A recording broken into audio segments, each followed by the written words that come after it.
Now we're going to turn to a story that we're basically doing for the third time in 3 weeks. 2 weeks ago, we told you that Bob Baffert's horses had to be out of the barn by January 29th because Churchill Downs, instead of March 1, had moved the date up for any banned trainer to be eligible for the Kentucky Derby. Their horses had to be out of the barn by yesterday, which was the Triple Crown nomination deadline.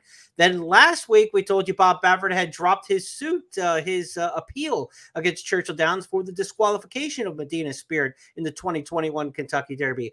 Now the news this week, which came out yesterday, is nobody's leaving, Jeff. The deadline came and passed yesterday. The owners of the major colts for Bob Baffert's 3-year-old crop say we are staying put.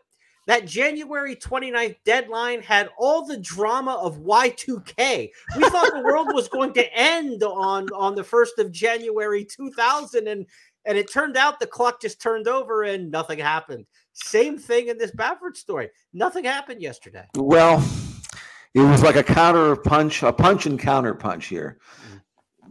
Churchill says, okay, we're going to really top you. We're not going to allow you to even train these horses up the Derby. So on the day where nominations close, if those horses are still in your barn, you can't run them. And Baffert said, okay, I won't run them in the Derby. I'll run them in all these prep races. And then you're going to have a Kentucky Derby without winners of the prep races. What's going to happen to your Derby? And Churchill would say, well, the Derby's bigger than you. I mean, the Churchill Downs doesn't care about you. It's the Derby. It's the Derby. Yeah, that's true, but it's not going to be the Derby. If you know what's going to be the Derby this year, maybe the Preakness, if you want to know the truth, because they're going to have the Derby winner in there, and then they're going to have the best of the Bafferts. That's going to be pretty exciting, don't you think? I think what Churchill probably should have done is maybe their problem really isn't with the owners of the horses or the horses themselves. It's with Baffert. So all they basically had to do a couple of years ago, if they thought this out, was to say, all horses from Bob Baffert can run. He just can't be listed as a trainer of record. So if they win, Baffert won't be the trainer of record. That should be enough. But what they did was they banned all these horses that they quite frankly need. Now, maybe they figure we don't need them because we're the Derby. The Derby's going to go on whether it's the Derby, whether they got Baffert or not.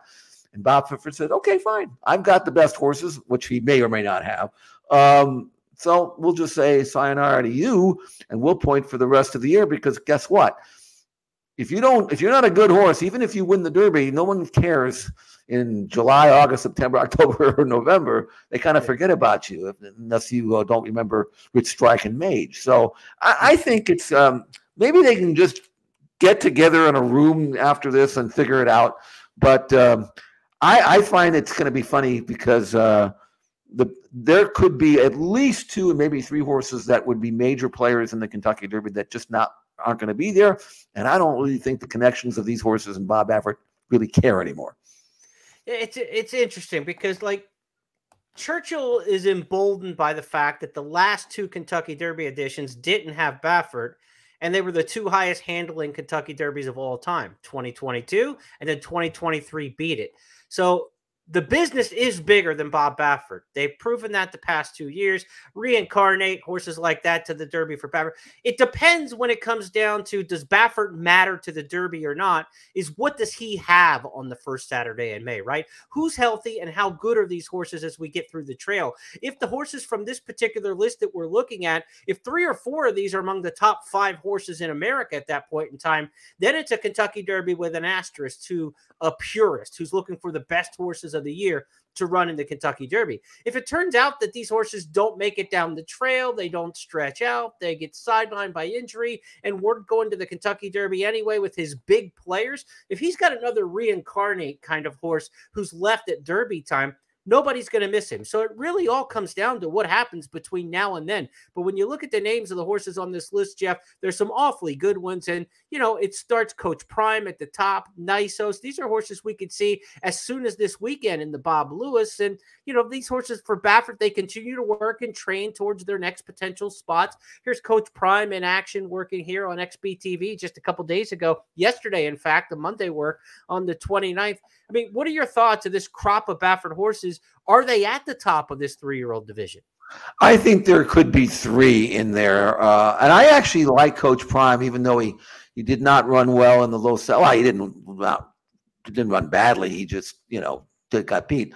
Here's a colt named Pilot Commander. I don't think we'll see the best of him until he stretches out. But Muth is obviously a proven commodity. He's very, very good, for sure. May Moon, the future star we saw last week, could be a freak. I mean, he could be a Justify type horse for sure. And then Nisos is undefeated, and I think only behind Fierceness, as far as I'm concerned, with regards to the quality that I have seen. And both of his wins were by a pole. I mean, we don't know how good he is. He continues to train like a Justify type, of course. So, and the other thing that we're forgetting about here, Jeremy, is if these colts, as good as they are, if they don't run in the Derby, that might actually be good in the long run for them, because they won't have to be, cranked up in May and then pay the price later on. There are still lots of good races. They got the Preakness. You've got the Belmont at 1.25 miles this year. Then you've got really good races in the fall, like the Travers. And if these colts avoid what is necessary to get to this Kentucky Derby, they might stay healthier than otherwise they might. So, I mean, it's if you are, and this is what Charlie Whittingham used to think about. I'm dating myself. Not that I have to date myself. I'm old, you know that. But the bottom line is that he felt that it might, for some reason, it might be too much too soon, and in the long run, they would be detrimental to their career. We'll find out if these Bob Baffert horses have an edge by not having to be wound up tight as a drum for the first Saturday in May, and have a much different type of campaign that would be less intrusive to their health. Well, look, I just gave Churchill Downs credit based on recent history, right? That was the power play in their book. That business was great without Baffert. But now Baffert's got the power play with National Treasure, right? Did not go to the Kentucky Derby last year, skipped that race, didn't change barns, went and won the Preakness, almost won a Breeders' Cup. I mean, he took Cody's Wish right to the wire and almost won a Breeders' Cup with him, and now just won a Pegasus World Cup with him. So the Baffert argument to his clients can come back and say, yeah, we may not win the Derby, but if I could do this with National Treasure, imagine what I could do with your horse who has more natural ability than, say, National Treasure at this point in time. So Baffert also had a chip to play there because of the recent success of National Treasure. That actually really worked, I think, somewhat in his favor in this particular spot. The owners that we're talking about that stuck with Baffert, Bayoma Corporation, which is the Chu family, husband and wife team there. The old Baffert friends, Mike Pigram, Paul Whiteman and Watson and Wheatman. Then you also have Amir Zadan, who was the owner of Nisos, and also, of course, the owner of Medina Spirit back in the day. And then you've got the big conglomerate group: SF Racing, Starlight Stable, Dr. Ed Allred with his horse who won the Los Alfuturity, who's going to the Southwest this weekend. Right, so these are the owners. Yeah, these are the horses who stay, or these are the trainer, or the owners, I should say, who stayed with the trainer in this particular case. So it wasn't just a case of like one or two. We're talking 4 or 5, 6 different owners who had solidarity in this particular decision.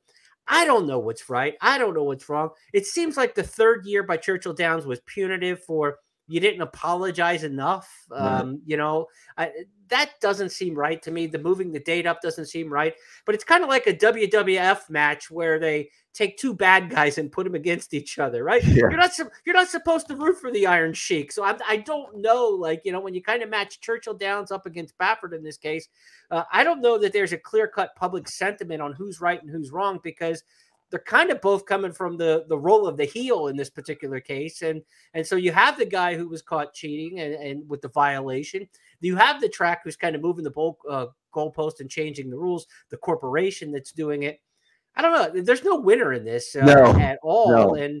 And we'll see. Maybe the big winner of this could be the Preakness Stakes. It could be an all-time Preakness on what will be the final Preakness at Pimlico proper, before moving on to Laurel and a new Pimlico. So this could be a very interesting Preakness Stakes for many sentimental reasons, and also some real kind of aggressive news lines, when we get to the Preakness Stakes. Interesting times that we live in, Mr. Siegel. Let's move on from this particular topic to our Triple Crown tracker.